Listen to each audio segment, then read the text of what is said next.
mean, every major band whose office was in Carnaby Street or around Carnaby Street. You had Brian Epstein round in Argyle Street, you had the Rolling Stones office, you had the King's office in Kingly Street, you had Don Arden and the Small Faces there, you had the Who's office round the corner in Big Street, and they all fed off of each other, and they all were on Ready Steady Go, went to the marquee, top of the pops, and got clothes in Carnaby Street. It was part of the course. And of course, if you were a band, you would be in the papers. So Carnaby Street fed the musicians, and the musicians fed Carnaby Street.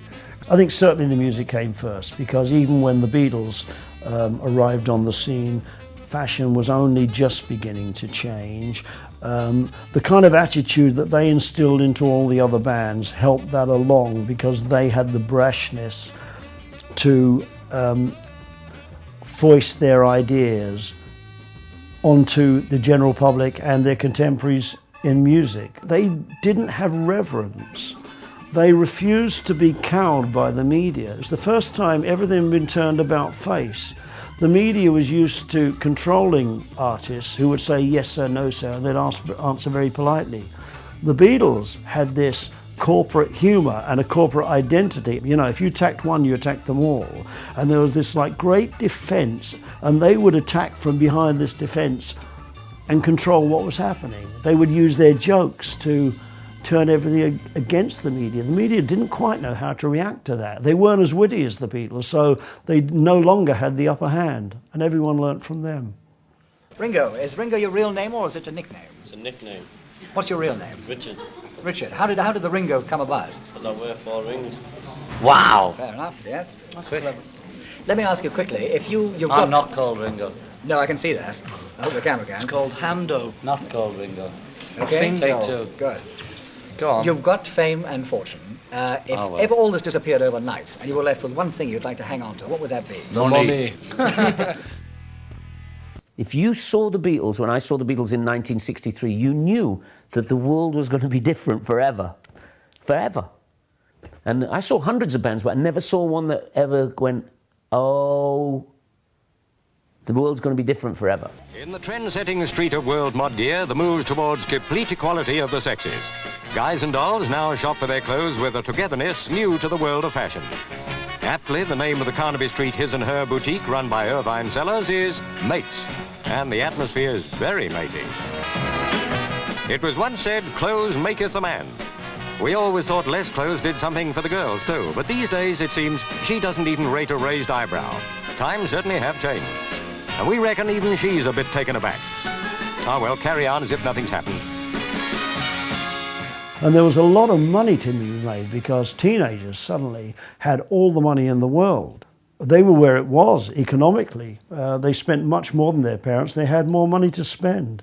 And they had the enthusiasm to spend it because they wanted to dress up. And the fact that they were going to wear bright, colourful clothes that might have, as I said a few years before, had them marked down as a bit iffy.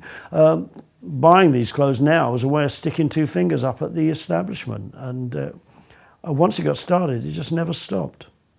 When we really discovered Carnaby Street in 1965, we would do 330 concerts in 1965. So when you would get back to London, the first place you would go would be shopping.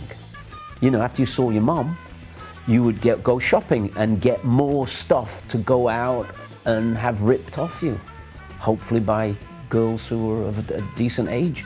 So the thing that we did was we became the perfect, we were like sheep to the slaughter. We just went, and I think Warren Gold used to give me a discount because I bought so much stuff. And a couple of times I won the Best Dressed Man in England award, you know, which is really odd because, you know, I really wasn't the best dressed man. I just spent more money than all the other people who bought suits and stuff because I had like hundreds of shirts and hundreds of pairs of pants and shoes that, you know, and most of it I would come to America on tour or I'd go to Norway on tour. And it's like, I remember I gave Dewey Martin from Buffalo Springfield, they were just starting out, I gave him one of my jackets and he asked me to go and get him 4 more exactly the same, and I came back, I got to England and I sent them 4 more from Lord John. And it became sort of it was just a great, great happening place. And it's a very small street, isn't it? Because if you hear about it, you imagine it's like huge, like, It looks bigger than it is in all the movies. It's a tiny little street in those days, and there were people in offices upstairs. It was just these little shops. And I would say that it was like, it's probably like, for me, it was like as if I'd taken acid, because all this colourful stuff was around, and it was all, and everybody was having the same experience. It wasn't just people in groups. Everybody had this explosive new time where there was stuff available. All the younger people identified with Carnaby Street, and that, I think it was like our own club. It was almost like a club. Like if you were in the city, you had the bowler hat. But if you were out and you were a fan and young, you wanted these, and they were outrageous clothes, and they went everywhere. It got such a popular thing. And eventually we went into the shop that we went into, the last one, because I remember the street. And first we could walk into it, then we had to pull up with a car, because then all the fans started realizing, God, you're going to see Mick Jagger will be there, the Who's there, we're there, everybody else was going there. And I went in there and they said, well, if we can use your picture and put it in the window, you know, for our shop, we'll give you free clothes. And we said, yeah, that sounds pretty good, because it was good stuff anyway. And I said, I want a suede suit and beige. And I said, like Harrison had, George Harrison of the Beatles. And they said, yeah, no problem, we'll make that. And they made this brown suede thing, because he wore it in one of the Beatle movies. It's fab, it's gear, music in the air, music everywhere. Kitchener's Valet. Now this is a strange name for a shop. Can you tell us exactly why this name was chosen?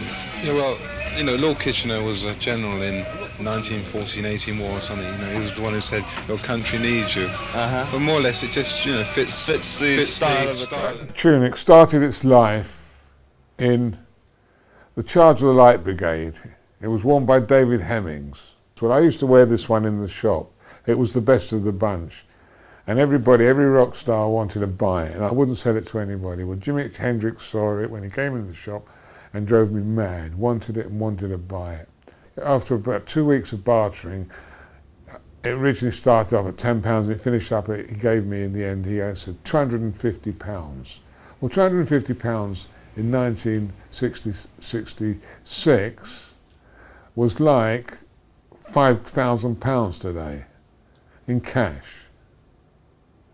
And of course, Jimi Hendrix wore that jacket for most of his career. And if you saw the great picture of Jimi Hendrix, it's in this jacket. Until the Beatles came along, it was incredibly boring. It really was boring. For me in England, it was Cliff Richards and the Shadows, and they were all great records, and I'm sure they're great people. But it was kind of insanely boring. And then you had Little Richard, and people like that, who would come to England and sell out because they weren't boring. They were like, oh, I wonder what he's going to do. Is he even going to show up? Is he going to mention God in the I mean, it was like insane stuff. And Jerry Lee Lewis and people. And Sam Cooke came, and I went to see him in Sheffield, and he wore a turquoise suit. Every day is sun.